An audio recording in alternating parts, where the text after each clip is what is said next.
So the Fed didn't really cut rates. Markets reacted, they didn't like it because the Fed kind of didn't feel very comfortable with the inflation, where it's headed. So we don't really foresee any cuts happening, and we've seen the markets going down. It makes sense. But at the same time, we've been hearing really good news about the US-Iran peace deal. We've been seeing Trump mentioning some really interesting things in caps, saying that oil is flowing, Iran can never have a nuclear, blah, blah, blah.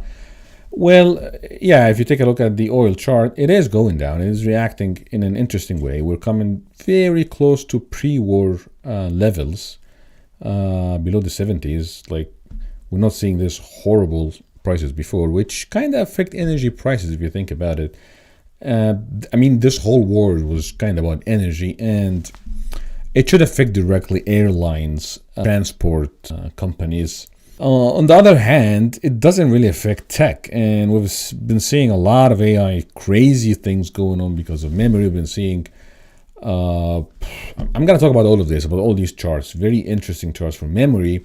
So yeah, over this long weekend, I closed all my trades. I'm out on the market because I'm not feeling very comfortable seeing the SP 500 at that level with a huge divergence showing up on the RSI. I'm going to talk more about this specific chart and what are my views on it. But we need also to see something very interesting happened today, actually yesterday, by Apple. Apple raised prices, guys. Apple, they're planning to raise prices. They were like, hey, memory, it's so expensive. We didn't know what to do. We're so big, we're huge. We're like one of the biggest companies in the whole world, but we're going to have our consumers pay for it. We cannot really absorb it, which, if you think about Apple, a huge company like this, greedy or not, I know what you think. Let me know in the comments if you think Apple is the greediest company on earth because of the iPhone and everything else. Anyhow, imagine Apple complaining about prices. What about smaller companies that are, cannot really absorb any of the prices? So yeah, we're going to see prices of anything that uses memory going up. Is that bullish for memory stocks? Is that bullish for semiconductors? Well, in theory, yeah. But if you've been taking a look at all these charts, like, oh my God, like, what bullish do you want? You're going to think maybe it was priced in. Like, come on. What more do you want? Like, if you take a look at here, it went from March to now in June, we're talking about more than 250%. So at the same time, if you want to be taking a look at, the volume didn't really go down. Like, the volume has been increasing heavily.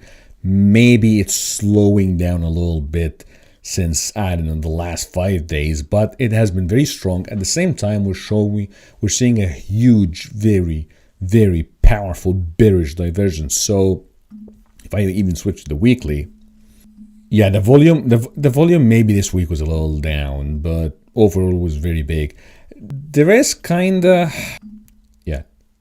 the divergence didn't really show yet the strong bearish divergence we're looking for on the weekly, but it is kind of shown on the daily. So do we see these semiconductors keep going up for a few more weeks? I guess, yeah. I see it happening, but it will have to stop at one point. It will have to stop at one point. So let's take a look at the market. Like what we mentioned, after the tank yesterday, it wasn't really a tank, but it definitely went down. Let's take a look at what was going on. Now in the morning, it's 12 p.m. EST.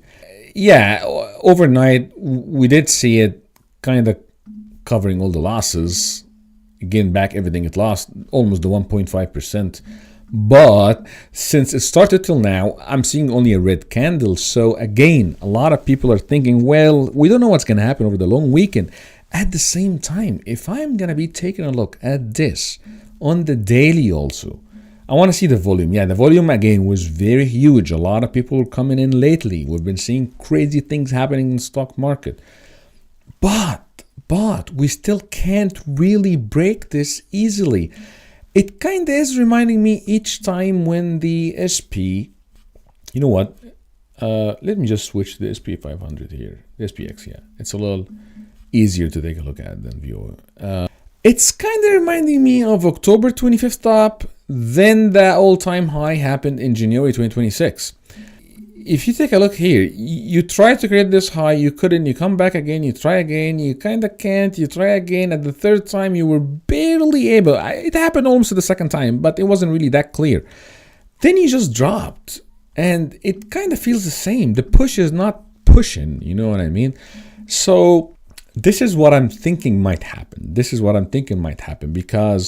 on the weekly, if I'm going to take a look at the weekly, we've been getting this rally, right? And it really hasn't stopped except for 1 week. Then we kind of push back, and this week doesn't look super clean. It seemed like it's gonna end with this doji bearish type of style, candle.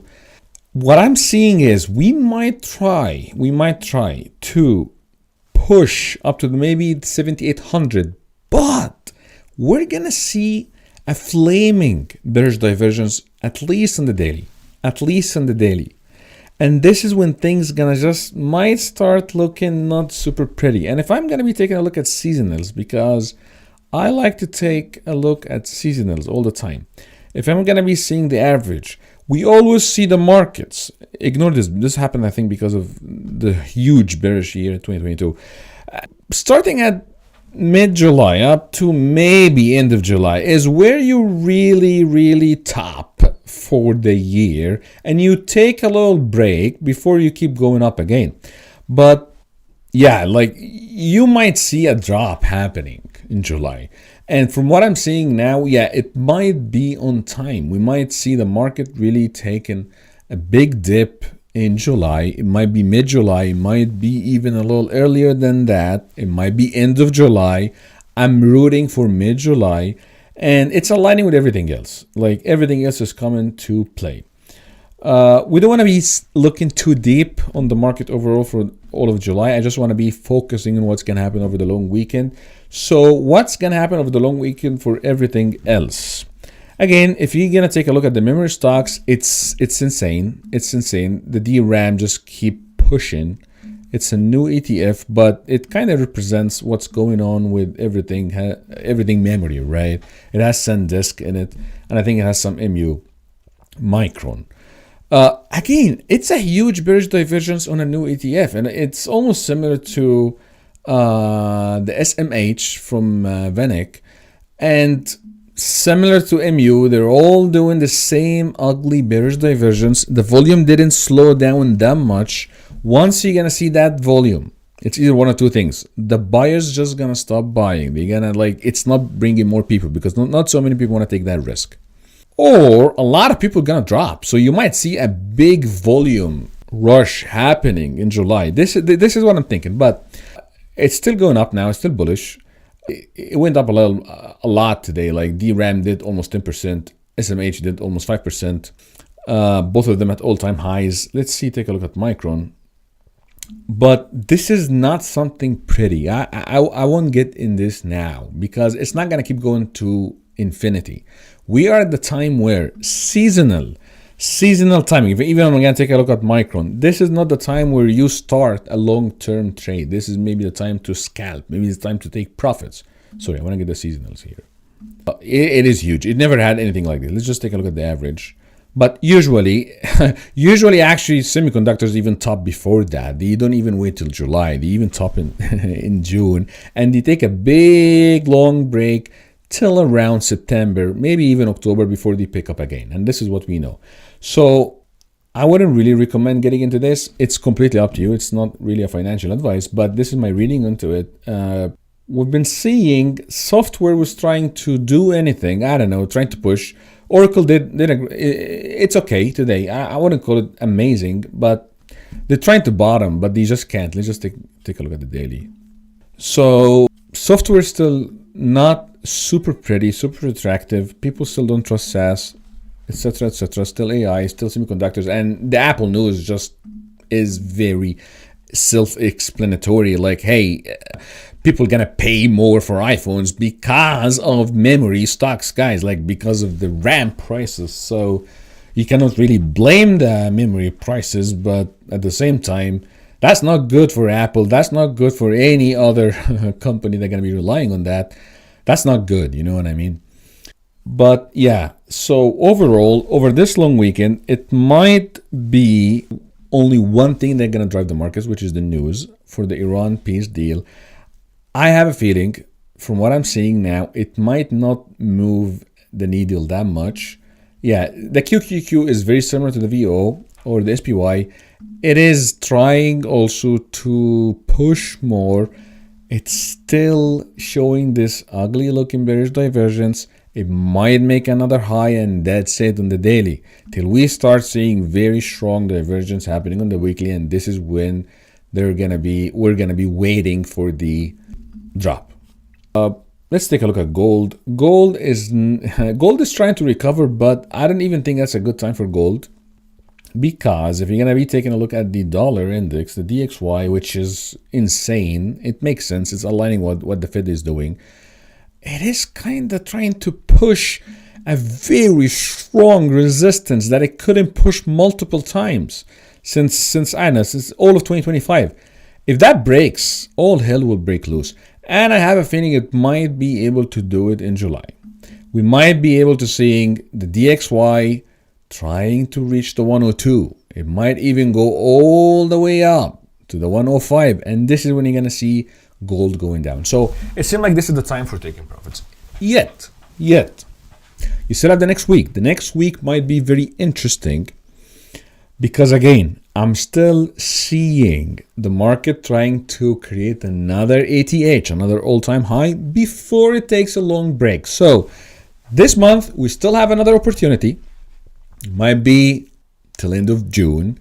But yeah, after this, things are going to be very interesting. You're going to be taking a break for a good time. Now, Bitcoin is the most interesting thing for anybody interested in crypto. I opened a short trade myself for crypto at 63. My profit, my take profit target will be about 59K. I know Bitcoin is going to creating another low, which could be actually the bottom. My next video probably going to be taking a further deeper analysis on Bitcoin. Let me know if you're interested in this. I'm still going to make it, but hopefully there's going to be a lot of people watching us interested in crypto, because I have a very interesting thesis about the 4-year cycle for Bitcoin that nobody really can prove it was broken yet. And yeah, my targets for Bitcoin for the bottom will be around in the 50s.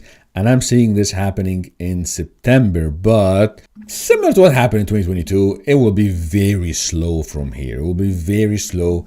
It will be something extremely similar to this one, which we had in 2022, when you got this very slow move. This one was a little quick, but to reach that level, it took you from August till November, almost 3 months till you have seen actually a big drop to see the final bottom, which was the bottom of 2022 before we got the start of the bull cycle in January 2023. So Bitcoin is going to be a little boring from now till, I don't know, maybe September. I feel it, maybe September, October, because it seems like the markets will pick up heavily and strongly in October. But yeah, I'm definitely opening a short in Bitcoin. I'm expecting it to go down. I'm profitable till now. I've done a lot of shorts for Bitcoin since about the 90s. I've been shorting Bitcoin like crazy, and I made good profits. Don't get me wrong, I'm probably the biggest believer in Bitcoin, but I'm respecting the cycle. Like, I'm not gonna go against the cycle. I don't like to go against the trend. I like to ride the trend. I believe in Bitcoin, the philosophy of Bitcoin. I believe in the complete decentralization of finances. I believe in keeping my money on me all the time, be able to take it anywhere, and nobody gonna really have any business with my money. But here's a 4 cycle, and I like to trade. I'm a trader. It is what it is. That's it. Hopefully you liked the video. Please subscribe to the channel. It's a new channel.